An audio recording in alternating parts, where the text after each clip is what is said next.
അടിപൊളി ഫാമിലി കഥയായാലോ? കിച്ചുവിന്റെ കഥയാട്ടോ ഇന്ന് പറയാൻ പോകുന്നേ. ആദ്യമായി ചാനൽ കാണാൻ പോകുന്നവരാണെങ്കിൽ ലൈക്ക് ചെയ്യാൻ മറക്കരുതേ. നമ്മുടെ ചാനൽ ഇഷ്ടപ്പെട്ടാൽ തീർച്ചയായും സബ്സ്ക്രൈബും ചെയ്തേക്കണം കേട്ടോ. ഒരു കമന്റും കൂടി ഇട്ടേക്കണം കഥ ഇഷ്ടമായെങ്കിൽ. ഇന്ന് കിച്ചുവിന്റെ ദിവസമാണ്. ശരിക്കും പറഞ്ഞാൽ ഇതുപോലൊരു അനുഭവം ഉണ്ടാകുമെന്ന് അവൻ സ്വപ്നത്തിൽ പോലും വിചാരിച്ചില്ല. അവന്റെ തറവാടിന്റെ തൊട്ടടുത്തായിട്ടാ അച്ഛന്റെ പെങ്ങളെയും കല്യാണം കഴിപ്പിച്ചിരിക്കുന്നത്. അച്ഛന്റെ പെങ്ങളുടെ പേരാണ് ഗീത. ഗീത അമ്മായി ആണെങ്കിലും ആന്റി എന്നാണ് അവൻ വിളിച്ച് ശീലിച്ചിട്ടുള്ളത്. ഗീത ആന്റിയെ അവന് ചെറുപ്പം തുടങ്ങി ഭയങ്കര കാര്യമാ. അവൾക്കും അതെ. ഗീതയ്ക്ക് ഒരു മോളാണുള്ളത്. ഇപ്പൊ അവള് ഹോസ്റ്റലിലൊക്കെ നിന്ന് പഠിക്കുക. കിച്ചുവാണിപ്പോ രണ്ട് കുടുംബത്തിന്റെയും എല്ലാ സഹായത്തിനും ഓടി നടക്കാനുള്ള ഒരാൺതുണ. ഗീതയുടെ അടുത്ത് പല ദിവസവും അവൻ പോയി അവിടെ നിൽക്കും. ഗീതയുടെ ഭർത്താവ് ഗൾഫിലാണ്. ചുരുക്കി പറഞ്ഞാല് ഗീത അവിടെ ഒറ്റയ്ക്കാ. ഇടയ്ക്കിടയ്ക്ക് മാത്രം വന്നു പോകുന്ന ഭർത്താവ്, പിന്നെ ആഴ്ചയിലോ മാസത്തിലോ വരുന്ന മോളും. അതല്ലാതെ ഗീതയ്ക്ക് നേരം പോകാൻ പ്രത്യേകിച്ച് ഇപ്പൊ ആരുമില്ല. അതിനടുത്തായി തന്നെയുള്ള വീട്ടുകാരിയാണ് സിന്ധു. ഗീതയുടെ ബെസ്റ്റ് ഫ്രണ്ടാണ് സിന്ധു എന്ന് വേണമെങ്കിൽ പറയാട്ടോ. കിച്ചു ഇപ്പോ ഡിഗ്രി കഴിഞ്ഞ് PGക്ക് വേണ്ടി ശ്രമിച്ചുകൊണ്ടിരിക്കുവാണ് ആള്. കാണാൻ നല്ല സുമുഖൻ, ഇരുനിറം. വീട്ടിൽ നന്നായി എക്സസൈസ് ചെയ്യുന്നത് കൊണ്ട് നല്ല ഉറച്ച ശരീരവും. ആര് കണ്ടാലും നോക്കിപ്പോവും. അത്രയ്ക്ക് സുന്ദരനാ നമ്മുടെ കിച്ചു. അരുൺ എന്നാണ് കേട്ടോ കിച്ചുവിന്റെ ശരിക്കുള്ള പേര്. വീട്ടിൽ വിളിക്കുന്ന പേരാണ് കിച്ചു എന്ന്. കുറച്ചു സമയം കഴിയുമ്പോഴേക്കും അവരൊന്ന് പുറത്തിറങ്ങി. എന്തിനാന്നോ, ഗ്രൗണ്ടിൽ എപ്പോഴും ഫുട്ബോൾ കളിയുണ്ട്. രണ്ടുപേരും ഒന്നിച്ചാ കളിക്കാൻ പോകുന്നത്. ഈ രണ്ടാമത്തെ ആൾ അവന്റെ ബെസ്റ്റ് ഫ്രണ്ടാ. അവന്റെ പേര് രാജേഷ്. രാജേഷും കിച്ചുവും ഇപ്പോഴെന്നല്ല പണ്ട് തുടങ്ങിയ ഫ്രണ്ട്സ് ആയിരുന്നു. ആ സമയത്ത് കളിയുടെ ഇടയ്ക്ക് ഒരു ഗ്യാപ്പ് ഉണ്ടായി. രണ്ടുപേരും മാറിയിരുന്ന് സംസാരിക്കുക. അതിനിടയ്ക്ക് അവൻ സംസാരിച്ചപ്പോൾ ഫോൺ എടുത്ത് ചെവിയിൽ വെക്കുക രാജേഷ്. ഒരു സ്ത്രീയാ സംസാരിക്കുന്ന അപ്പുറത്ത്. രാജേഷിന് അല്പസ്വല്പം സ്ത്രീ വിഷയങ്ങളിൽ കമ്പം കൂടുതലാ. കമ്പം മാത്രല്ല, അവൻ അതിൽ കുറച്ച് എക്സ്പേർട്ടുമാണ്. എത്ര പെൺകുട്ടികളെയാ അവൻ ഒരേ സമയം വളച്ച് ഫോണിൽ ഇതുപോലെ സൊള്ളിക്കൊണ്ട് നടക്കുന്നറിയാമോ? അരുണിന് എപ്പോഴും അത്ഭുത. ഇവന്റെ ഒരു കഴിവ് തന്നെ. ഇവനോട് ചോദിച്ചതിന്റെ ടെക്നിക്കൊക്കെ പഠിക്കണം. നമുക്കൊന്നും ആരും സെറ്റ് ആവുന്നില്ലല്ലോ. അതിന്റെ സങ്കടമായിരുന്നു ആ സമയത്ത് അരുണിനുണ്ടായിരുന്നു. രാജേഷ് അപ്പൊ ഒരു ആന്റിയെ വിളിക്കാൻ തുടങ്ങായിരുന്നു. കിച്ചു ചോദിച്ചു, ഇത് ആരാടാ, പുതിയ കക്ഷിയാണോ? ആ, 2 ദിവസമേ ആയുള്ളൂ വിളിക്കാൻ തുടങ്ങിയിട്ട്. എങ്ങനെയുണ്ടടാ ആള്? ആള് സൂപ്പറാ മോനെ, അടിപൊളിയാ. ഞാൻ കഴിഞ്ഞ ദിവസം സംസാരിച്ച് നന്നായിട്ട് സുഖിപ്പിച്ചിട്ടുണ്ട്. ഭർത്താവ് നാട്ടിലില്ലെന്നാ പറഞ്ഞ്. പുള്ളിക്കാരുടെ പേര് പ്രിയ. ഇപ്പൊ നിനക്ക് വേണമെങ്കിൽ ഞാനൊന്ന് വിളിച്ച് സംസാരിച്ച് കേൾപ്പിച്ചു തരാം. ഓ അതെയോ, എന്നാ നീ ഇപ്പൊ ഒന്ന് വിളിക്ക്. രാത്രിയാ ഞങ്ങളുടെ സ്ഥിരം പരിപാടി. ഈ പറഞ്ഞുകൊണ്ട് മാത്രം ഞാനിപ്പോ വിളിച്ചു തരാട്ടോ. അത് കേട്ടപ്പോ കിച്ചന് ത്രില്ലായി. തനിക്ക് യോഗമില്ലെങ്കിലും കൂട്ടുകാരനെങ്കിലും ഉണ്ടല്ലോ. അവന്റെ ഈ വിളിയൊക്കെ ഒന്ന് കേട്ട് നൈസായിട്ടൊന്ന് സുഖിക്കാലോ എന്ന് വിചാരിച്ചു. പ്രിയയെ വിളിക്കുന്ന രാജേഷിനെ നോക്കി കിച്ചു ഇരുന്നു. കുറച്ചു സമയം കഴിയുമ്പോഴേക്കും കോൾ റിംഗ് ഉണ്ട്. അപ്പുറത്തുനിന്ന് ഒരു കിളിനാദം കേട്ടു. ഹലോ ഹലോ, പ്രിയല്ലേ? ആ അതെ, രാജേഷ് പറഞ്ഞോളൂ. എന്തെടുക്കുവാ? മക്കള് സ്കൂളിൽ പോയിരിക്കാടാ. സ്കൂളിൽ നിന്ന് ഇപ്പോ വരും. അതെയോ, ഫുഡൊക്കെ കഴിച്ചോ? കഴിച്ചു. നീയോ? ഞാനും കഴിച്ചു. ഇന്നലെ എങ്ങനെ ഉണ്ടായിരുന്നു? ഒന്ന് പോടാ, ഞാൻ വല്ലാതെ ആസ്വദിച്ചു. എന്ത് രസമായിരുന്നു. പ്രിയയുടെയും രാജേഷിന്റെയും സംസാരം അങ്ങനെ നീളുമ്പോഴേക്കും അത്ഭുതപ്പെട്ടു പോയിരുന്നു കിച്ചു. ഇവരെത്ര സ്വീറ്റായിട്ടാ ഓരോ പെണ്ണുങ്ങളെയും നൈസായിട്ട് ചാക്കിലാക്കി എടുക്കുന്നേ. അവൻ സംസാരം തുടർന്ന് ശ്രദ്ധിച്ചു. അടിപൊളിയായിരുന്നു. നേരിട്ട് പോലും ഞാൻ ഇത്രയും സുഖിച്ചിട്ടില്ല. അതെയോ, പ്രിയ തിരിച്ച് എന്നെ ഇങ്ങോട്ട് സുഖിപ്പിച്ചല്ലോ. ഭയങ്കര ഇഷ്ടാണല്ലേ അതൊക്കെ?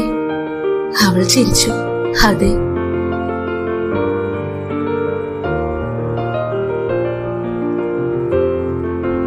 അതെയോ? അതെ, എനിക്ക് ഭയങ്കര ഇഷ്ടമാ. ഭർത്താവിന്റെ അടുത്ത് അങ്ങനെയൊക്കെ ചെയ്യാൻ സമ്മതിക്കില്ലല്ലോ. അതെന്താ ഭർത്താവ് സമ്മതിക്കാത്തെ? എനിക്കറിയില്ല. ചേട്ടനൊരു പ്രത്യേക ടൈപ്പാ, പുള്ളിയുടെ കാര്യങ്ങളൊക്കെ മാത്രം. അതുകൊണ്ടാ എനിക്കിങ്ങനെ ഫോൺ വിളിയിലൂടെയൊക്കെ ഓരോന്ന് പരീക്ഷിക്കേണ്ടി വന്നത്. ഏതായാലും രാജേഷ് ഇന്നലെ എന്നെ ശരിക്ക് സ്വർഗം കാണിച്ചു. ഇന്നലെ മാത്രല്ലല്ലോ, ഇന്നും നാളെയും ഇനി എന്ന് ഞാൻ സ്വർഗം കാണിക്കില്ലേ? എടാ, മക്കള് വന്നു, എങ്കിൽ ഞാൻ വെക്കാണേ, രാത്രി വിളിക്കാം. അപ്പോഴേക്കും അതും പറഞ്ഞ് പ്രിയ കോള് കട്ടാക്കി. രാജേഷ് ഒരു കള്ളച്ചിരിയോടെ ആരുടെ നോക്കിക്കൊണ്ട് കോൾ കട്ട് ചെയ്തു. എടാ അളിയാ, നീ മിടുക്കൻ തന്നെ. എന്നാലും ചേച്ചിമാരെയൊക്കെ നീ എങ്ങനെയാടാ വളച്ചെടുക്കുന്നേ? അതൊരു സംഭവാടാ. പ്രത്യേകിച്ച് നമ്മൾ കഷ്ടപ്പെട്ട് തന്നെ ഇറങ്ങേണ്ടി വരും ഇതിനു വേണ്ടിട്ട്. അങ്ങനെ എല്ലാവർക്കും പറഞ്ഞ പണിയൊന്നും അല്ല. അതെയോ? നീ എനിക്കെന്നാലൊന്ന് മുട്ടിച്ചു തരുമോ? നിനക്ക് മുട്ടിച്ചു തരാനോ? വേണമെങ്കിൽ സ്വന്തമായി കണ്ടുപിടിക്കടാ. ഇതിനെയൊന്നും ഞാൻ തരത്തില്ല. ഇതൊക്കെ ഒരെണ്ണം പോയി കഴിഞ്ഞാൽ അടുത്തതിനെ കിട്ടാൻ എന്തൊരു കഷ്ടപ്പാടാന്നറിയോ? രാജേഷ് അല്പം ഗൗരവത്തോടെയും ജാടയിട്ടും തന്നെയാ പറഞ്ഞു. അവന് ഇതുവരെ പ്രത്യേകിച്ച് ഒരു പരിപാടിയും നടക്കാത്ത അരുണിനോട് അല്പം പുച്ഛം തോന്നിപ്പോയിരുന്നു. അരുണാരോ മോൻ. ഈ അവസരത്തിൽ രാജേഷിന് ഗ്രൗണ്ടിലേക്ക് ഇറങ്ങേണ്ടി വന്നു. ലോക്കാകാതെ വെച്ചിരുന്ന അവന്റെ ആ ഫോണിൽ നിന്ന് തഞ്ചത്തിൽ പ്രിയ എന്ന് പറഞ്ഞ് അവൻ സേവ് ചെയ്ത നമ്പർ കൈക്കലാക്കി. എന്നിട്ട് ഒന്നും അറിയാത്ത പോലെ ഇരുന്നു. അല്പം കഴിയുമ്പോഴേക്കും അരുൺ ഗ്രൗണ്ടിലേക്ക് വിളിച്ചു പറഞ്ഞു, എടാ ഞാൻ പോവാ, ഇന്ന് അമ്മയുടെ വീട്ടിലേക്ക് ചെല്ലണം എന്ന് അമ്മ പറഞ്ഞിട്ടുണ്ട്. ആടാ, എങ്കിൽ ശരി, നമുക്ക് നാളെ കാണാം. ഇതും പറഞ്ഞ് ഒരോട്ടമായിരുന്നു പിന്നീട്. രാജേഷ് കാണാതിരിക്കാൻ തന്റെ വീട്ടിലേക്ക് അരുൺ. കുറച്ചു കഴിയുമ്പോഴേക്കും അമ്മ പറഞ്ഞു, എടാ നീ എങ്കിൽ ഗീതയുടെ അടുത്തേക്ക് ചെല്ല്, അവളോട് ഒറ്റയ്ക്കല്ലേ ഉള്ളൂ, നല്ല മഴക്കാറും ഉണ്ട്, ചിലപ്പോ മഴയെങ്ങാനും പെയ്താലോ. ശരി അമ്മേ. അവിടെ നിന്ന് ഭക്ഷണവും കഴിച്ച് ഗീതയുടെ അടുത്തേക്ക് ചെന്നു അരുൺ. അമ്മാവൻ പോയതിൽ പിന്നെ അധിക ദിവസവും ഇവിടെ ആയിരിക്കും അരുൺ രാത്രി കിടക്കുക. 2 ബെഡ്റൂം ഉണ്ട് കേട്ടോ. രാത്രി കിടക്കുന്നെന്ന് വെച്ച് ഇതുവരെ അമ്മായിയോട് വേറൊരു രീതിയിലുള്ള ചിന്തയും അവന് വന്നിട്ടേയില്ല. ശരിക്കും പറഞ്ഞാൽ ഗീത ആന്റിയെ അവൻ സ്വന്തം അമ്മയെ പോലെ തന്നെയാ കാണുന്നത്. ഗീതയ്ക്കും തിരിച്ച് അങ്ങനെ തന്നെയാ.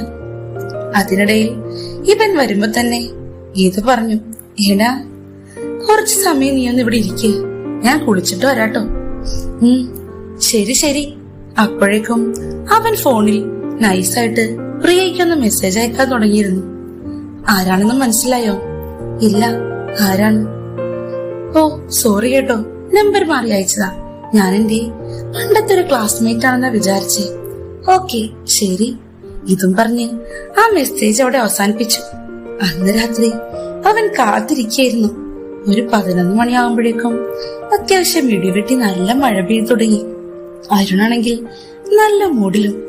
അവനല്പം ടെൻഷൻ തോന്നി ആ നമ്പറിലേക്ക് വിളിക്കാൻ. എങ്കിലും ധൈര്യം സംഭരിച്ച് അവൻ വിളിച്ചു. ആദ്യം അതാ കോൾ ബിസി. ഈ പ്രിയ രാജേഷിനെ വിളിക്കുമായിരിക്കും. രാജേഷിനെ വിളിച്ചു കഴിഞ്ഞാലേ നമ്മളെയൊക്കെ വിളിക്കാൻ ഇവർക്ക് സമയം കിട്ടും. അവനെങ്കിലും 3-4 പ്രാവശ്യം അടുപ്പിച്ച് വിളിച്ചോണ്ടേയിരുന്നു. കുറച്ചു കഴിഞ്ഞ് തിരിച്ചു വിളിക്കുന്നത് കാണാനിട്ട് ഫോൺ അവിടെ വെച്ച് അരുൺ കിടന്നു. അതാ ഫോൺ ബെല്ലടിക്കുന്നു. നോക്കുമ്പോൾ പ്രിയയുടെ നമ്പർ. അരുണിന്റെ മനസ്സിൽ സന്തോഷവും ടെൻഷനും ഒരുപോലെ വന്നു. ഹലോ. അവൻ കോൾ എടുത്തു. അപ്പുറത്തുനിന്ന് വിറയാർന്ന ഒരു കിളിനാദം. ഹലോ. അപ്പോഴേക്കും അരുൺ നൈസായിട്ട് വിഷയം മാറ്റി. മനുവിന്റെ നമ്പർ അല്ലേ? നീ എവിടെയാടാ മനു? അപ്പോഴേക്കും ഗീത തിരിച്ചു പറഞ്ഞു, ഇത് മനുവിന്റെ നമ്പർ അല്ലല്ലോ. അതെയോ? സോറി കേട്ടോ, റോങ് നമ്പർ. അവനൊന്ന് കോൾ കട്ട് ചെയ്തു. ഒരു 10 മിനിറ്റ് കഴിഞ്ഞപ്പോൾ വീണ്ടും വിളിച്ചു. ഹലോ. ഹലോ, ഇതാരാ സംസാരിക്കുന്നേ? എന്റെ പേര് പ്രിയ എന്നാ. കുറച്ചു മുന്നേ വിളിച്ച ആളല്ലേ? അതെ, എന്റെ പേര് കിച്ചു. അതെയോ? എന്തായിരുന്നു കിച്ചു വിളിച്ചത്? ശരിക്കും പറഞ്ഞാൽ ഞാൻ മനുവിനെ വിളിച്ചതല്ല കേട്ടോ. അതെയോ? പിന്നെ ആരെയാ വിളിച്ചത്? ഞാൻ ഈ പ്രിയയെ തന്നെ വിളിച്ചതാ.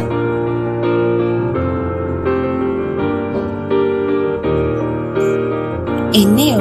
അതിന് മനുവിന് എന്നെ നേരത്തെ അറിയില്ലല്ലോ. അറിയാമല്ലോ, കുറച്ചു മുന്നേ ഞാൻ ഫോൺ വിളിച്ചപ്പോ എടുത്തില്ലേ?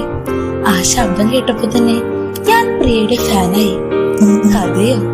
എന്റെ ശബ്ദം കേട്ടപ്പോ തന്നെ ഫാനായോ? ശബ്ദമാണോ മനുവിന് ഏറ്റവും ഇഷ്ടം? അല്ലല്ല, എനിക്കെല്ലാം ഇഷ്ടമാ. ആഹാ, നീ ആള് കൊള്ളാലോ. എന്തെടുക്കുക? ഞാൻ ഉറങ്ങാൻ കിടന്നു. പ്രിയ എന്തെടുക്കുക? ഞാനും കിടന്നു. നല്ല മഴയാ, ഇവിടെ ഭയങ്കര തണുപ്പ്.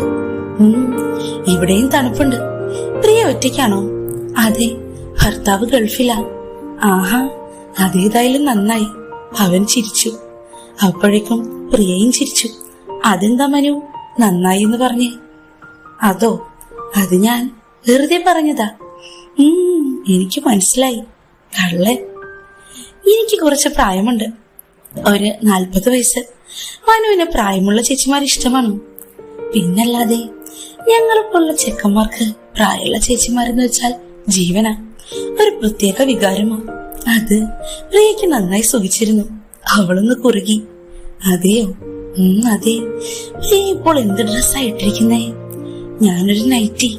എന്തു പറ്റി മനു? ഞാൻ അങ്ങോട്ടേക്ക് വന്നാലോ? വന്നിട്ടോ? വന്നിട്ട് പ്രിയയുടെ അടുത്തിരിക്കാം. ഇരുന്നാൽ മാത്രം മതിയോ? പോരാ, എനിക്ക് ഇരിക്കുകയും ചെയ്യണം. അല്പം കഴിയുമ്പോൾ കെട്ടിപ്പിടിച്ച് കിടക്കണം. ഒന്ന് പോ മനു. സംസാരിച്ചു തുടങ്ങുമ്പോ തന്നെ ഇതൊക്കെയാണോ പറയുന്നേ? ആഹാ, പിന്നെ എന്തൊക്കെ പറയണം? പ്രിയക്ക് എന്തൊക്കെയാ ഇഷ്ടം? പ്രിയ അല്പസമയം മിണ്ടിയില്ല. എനിക്കെല്ലാം ഇഷ്ടമാ. അതെയോ? എങ്കിൽ പ്രിയയുടെ എല്ലാം ഞാനും എടുക്കും. അല്പസ്വല്പം നാണത്തോടെയുള്ള അവളുടെ മറുപടിക്ക് എല്ലാം സമ്മതമാണെന്ന് അവന് മനസ്സിലായിരുന്നു. പിന്നീട് ഒന്നും നോക്കിയില്ല.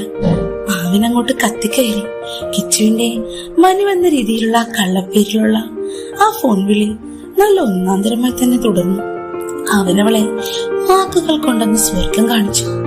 പ്രിയ ആവട്ടെ, ഇത്രയും കാലം തനിക്ക് സ്വർഗം കാണിച്ചു തന്നിരുന്ന ചെക്കന്മാരൊക്കെ പറഞ്ഞു പറ്റിക്കുകയായിരുന്നെന്നും ഇന്നനുഭവിച്ച സുഖമാണ് ഏറ്റവും വലിയ സുഖമെന്നും പറഞ്ഞപ്പോഴേക്കും മനു അത്ഭുതപ്പെട്ടു പോയിരുന്നു. അവന് ശരിക്കും സന്തോഷം തോന്നിപ്പോയി. തന്റെ കഴിവിൽ അത്രയും അഭിമാനവും. എങ്കിൽ ശരി, ഞാൻ നാളെ വിളിക്കാട്ടോ. ശരി മനു, നാളെയും വിളിക്കണേ. ഞാൻ മനുവിന്റെ കോള് കാത്തിരിക്കും.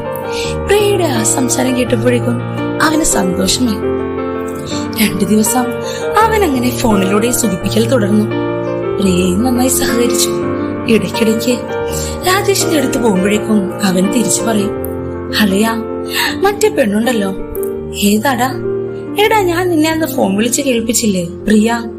ആ പറയടാ, അവൾക്ക് എന്തു പറ്റി? അവൾക്ക് പുതിയ ആരോ സെറ്റായെന്ന് തോന്നുന്നു. ഇപ്പൊ ഫോൺ വിളിക്കുമ്പോ വലിയ മൈൻഡൊന്നും ഇല്ല. അതെയോ? പാവം. ആടാ.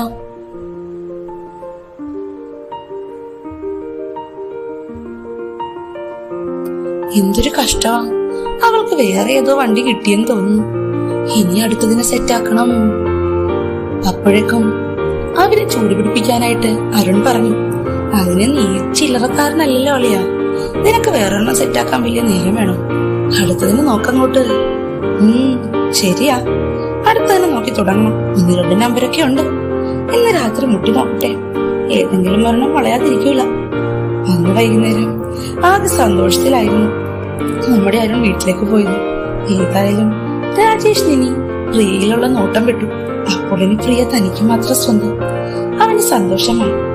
അന്ന് വൈകുന്നേരവും ഗീതേന്റെ വീട്ടിലേക്ക് ചെല്ലാൻ അമ്മ പറഞ്ഞു. ഗീതേന്റെ വീട്ടിലെ ആ സോഫയിൽ കയറിയിരുന്ന് അവൻ പ്രിയക്ക് മെസ്സേജ് അയക്കായിരുന്നു. അപ്പോഴേക്കും പ്രിയയുടെ മെസ്സേജ് വന്നു.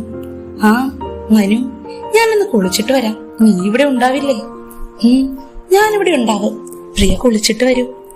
അപ്പോഴേക്കും അവന്റെ ഗീതയാന്റി വിളിച്ചു പറഞ്ഞു, മനു, കുക്കറിൽ ഞാൻ അരിയിട്ടിട്ടുണ്ട് കേട്ടോ. 2 വിസിൽ കൂടെ കഴിയുമ്പോ അതൊന്ന് ഓഫാക്കി വെക്കണേ. ഞാനൊന്ന് കുളിച്ചിട്ട് വരാം.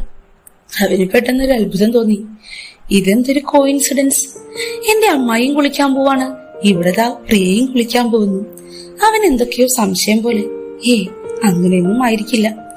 അവനപ്പോൾ അവൾക്കൊരു മെസ്സേജും കൂടെ അയച്ചു. കുളിച്ചിട്ട് വരുമ്പോൾ എന്ത് ഡ്രസ്സായിരിക്കും ഇടാൻ പോകുന്നേ? ഞാൻ പറയുന്ന ഒരു പച്ച നിറത്തിലെ നൈറ്റി ഇടാമോ? എനിക്കൊരു പച്ചയുണ്ട്, ഞാനത് ഇടാട്ടോ. ശരി, ഇപ്പൊ ഏത് നിറത്തിലാ ഇട്ടിരിക്കുന്നേ? അവൻ ഗീത അമ്മായിയെ നോക്കിക്കൊണ്ട് തന്നെ പറഞ്ഞു. ഗീത അവിടെ അതാ ചിരിച്ചുകൊണ്ട് ഫോണിൽ ടൈപ്പ് ചെയ്യുകയാണ്. ഞാനിപ്പോൾ ഒരു ചുവപ്പ് നൈറ്റി ഇട്ടിരിക്കുന്നേ. എന്താടാ? അത്ഭുതപ്പെട്ടു പോയിരുന്നു അരുൺ ആ സമയം. തന്റെ അമ്മായി തന്നെയാണ് തന്നോട് ഈ സംസാരിക്കുന്ന പ്രിയയെന്ന് അവന് വിശ്വസിക്കാൻ കഴിഞ്ഞില്ല. അപ്പോഴേക്കും ശരി ശരി, ഞാൻ കുളിച്ചിട്ട് വരട്ടെ എന്ന് പറഞ്ഞ് അവൾ ബാത്റൂമിലേക്ക് കയറി. അല്പസമയം കഴിഞ്ഞപ്പോഴേക്കും ഫ്രിഡ്ജിന് മുകളിൽ വെച്ചിരുന്ന ഫോണിനടുത്തേക്ക് അരുൺ പതിയെ ചെന്നു. Phone vibration